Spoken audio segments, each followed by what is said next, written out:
The pot cracks, a sharp sound on the cold stone floor of a private chamber.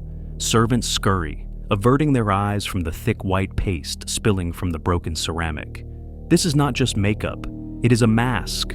In the court of Elizabeth I, this lead-white poison was the price of power. It is the face of the Virgin Queen, a title concealing a terrifying secret, the sickening reason she never married. The white paste, Venetian ceruse, is smoothed over the skin, hiding the scars beneath. It is a daily ritual, a layering of white lead and vinegar, stiffening the face into an icon, cold as stone. But the mask was more than vanity. It was a shield. Why did a queen, whose marriage could secure the nation, refuse every suitor? And what personal physical horror was she hidden for 400 years, buried beneath the wax and the white? The mask must never, ever slip. If you enjoy these dark histories, leave a like and subscribe and comment below where you're listening from. And now, back to the story. The court sees only the icon, the white face, framed by red gold, stiffened by whalebone and thread of iron. They do not smell the vinegar and lead in the air. They do not feel the itch of the tight, heavy wig on a scalp, made sensitive by the poisons meant to cleanse it. This chamber is not a dungeon, but it is a prison cell built of expectation. Elizabeth is not a woman, she is a state sigil. Her body, by law and tradition, is the property of England, and England demands an heir. This is the institutional control. She is not Elizabeth, she is Her Majesty. She is the Virgin Queen, a title that begins as a description and hardens into a job description, a brand. Her image is her armor, and it is forged from lead. The suitors arrive year after year. They are names in a ledger, political calculations. Philip II of Spain, the nervous dukes of Anjou, Eric of Sweden. They see the power, the kingdom. They bow. They do not see the woman trapped behind the stone-white mask. Her quiet resistance is a masterpiece of diplomacy. She entertains them. She writes letters steeped in ambiguity. She dances. She delays. Parliament begs her to marry. Her advisors, like William Cecil, press and bully. A husband, they cry, is security. A child is continuance. This is the mercy they offer. A political union to solve the kingdom's problems. A way out of the terrible isolation of the throne. But for Elizabeth, their mercy carries a terrifying, non-negotiable price. A husband means a wedding night. It means a partner in the royal bedchamber, where the lights are low and the mask must come off. What would a king see in the dark when the layers of ceruse are wiped away? The secret began in 1562, smallpox. The disease tore through the palace, and it nearly claimed the 29-year-old queen. She survived, but the pox marks its victims. It leaves a tapestry of scars, a ruin of the skin. The mask, the Venetian ceruse, was the solution. It filled the pits. It smoothed the damage. It presented a flawless, untouchable, divine image to the world. But the ceruse itself was a slow, creeping poison. Her ladies-in-waiting, sworn to silence, applied it daily. A thick, toxic paste, the lead absorbed into her skin. Records note her melancholy, her rages, her physical decay in later years. Her hair fell out, replaced by the iconic red wigs. Her teeth, blackened by sugar, rotted. The mask was eating her alive from the outside in. The cure was no better. The physicians of Thege applied mercury, another heavy poison, to treat the skin and the lingering effects of the pox. Lead and mercury. She was encased in a chemical cage, a walking tomb. So she resisted. She resisted the suitors, resisted the pressure. She chose the slow poison of the mask over the acute political and personal humiliation of exposure. The prison was her own skin. The trial was not a single event. It was a 40-year siege. The combatants were her parliament, her advisors, and the constant whispering shadow of civil war. The condition was stated openly, bluntly, in the stone halls of Westminster. You must marry. You must give us a son. This was her test. Failure meant the collapse of her dynasty, the return of bloodshed. The pressure began softly. It came in the form of Robert Dudley, her childhood friend, perhaps the only man she ever truly loved. He offered comfort, a shared history.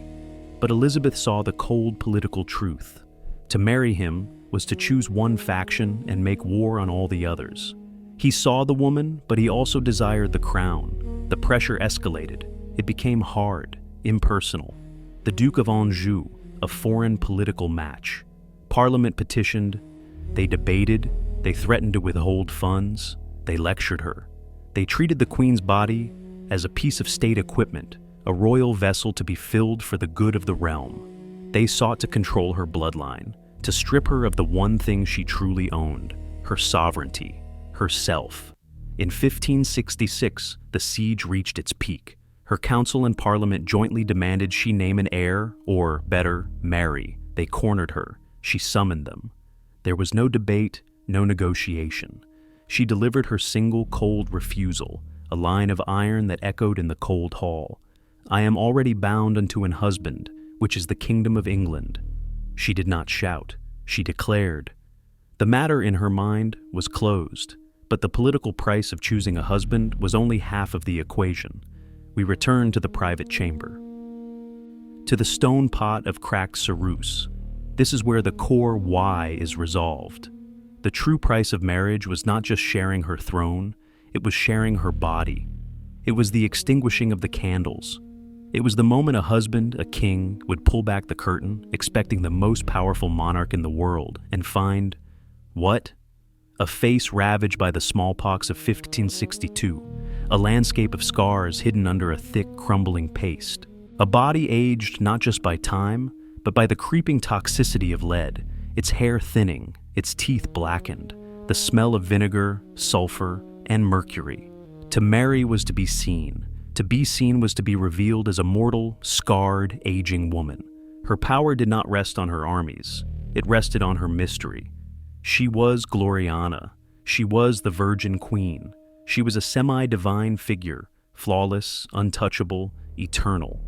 This was the icon she and her court had spent decades building, from lead and wax and propaganda. The price of marriage was the destruction of that icon, and the icon was England's security. To shatter the illusion would be to show the weakness at the heart of the state, to prove she was just a woman, one who had lied with her white lead face for decades. And so, the great inversion, the things meant to break her became her armor. The smallpox scars that should have made her weak and undesirable, they forced her to invent the mask, the poison ceruse. It became the face of power, forcing all suitors to deal with a cold, white sigil, not a woman of flesh and blood. Her virginity, her childlessness, the state's greatest failure, she inverted it. She was not barren, she was pure. She was not alone, she was married only to her people. Her refusal to submit her body to one man became her ultimate act of submitting her entire life to England. She chose the slow, cold embrace of the lead over the warm, human, and devastating exposure of a marriage bed. The icon was secure, but the woman was dissolving beneath it. The end came in 1603. The Queen was 69. In her final days at Richmond Palace, the ritual of the mask broke down. For weeks, she refused to go to bed, standing, propped on cushions on the cold stone floor, fearing sleep, fearing dreams. The icon was collapsing. When she finally died, the thick white lead had not been removed or reapplied for days. It was a cracked, gray, and grotesque shell. Her most trusted ladies-in-waiting, the ones who had guarded the secret for decades, now faced a final, terrible duty. This was the wordless rite of memory.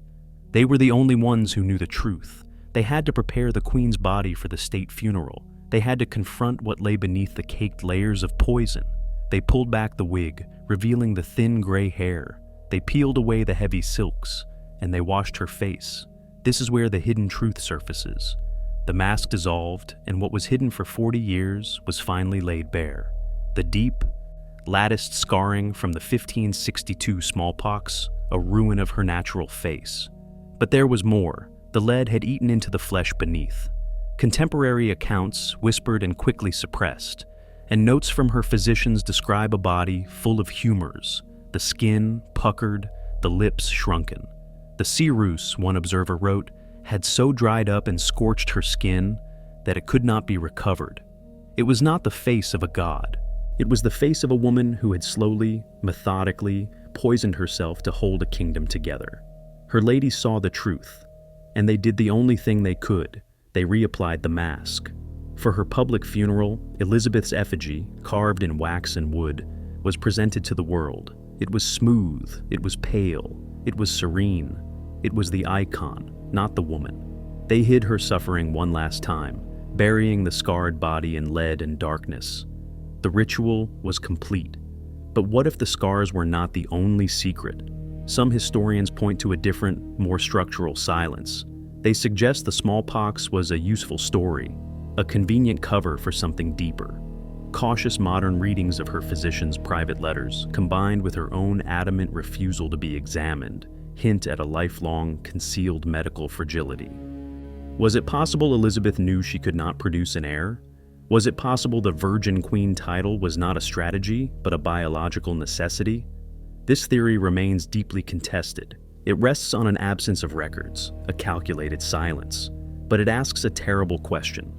Was the mask of ceruse just one layer, hiding a deeper, more profound physical inability to fulfill her royal role? The white lead could hide the scars, but it could not hide the truth from her physicians. What did her own doctors write in their private sealed letters? The truth was erased with state efficiency. The ink was withheld. When Elizabeth's personal effects were cataloged, the most private letters were missing. The journals of her closest ladies-in-waiting, the ones who washed the body, were either silent on the matter or simply vanished. The physician's private notes were sealed, filed away, their most dangerous observations obscured by cold, formal Latin. We are left only with whispers. The letters of the Spanish ambassador, a man paid to find weakness, who reported back to his king that the queen was as much decayed as themselves.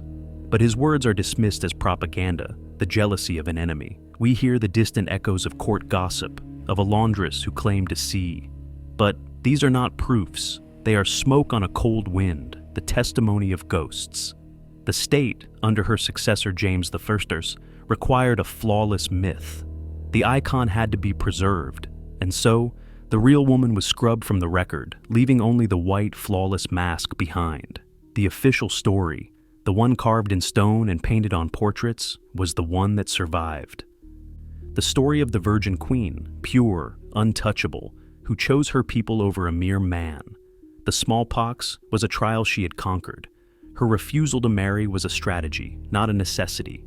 The silence was the final victory of the lead. The pot of ceruse, the one that cracked on the cold stone floor in the first days of her reign, was not just a cosmetic. It was the mortar. It was the price, paid daily, to seal the cracks in the walls of her kingdom. The white paste, thick and poisonous, was the very substance of her power. It hid the woman, and in doing so, it saved the queen. Subscribe, hit the bell, and like. The tomb was sealed, but the poison was still inside.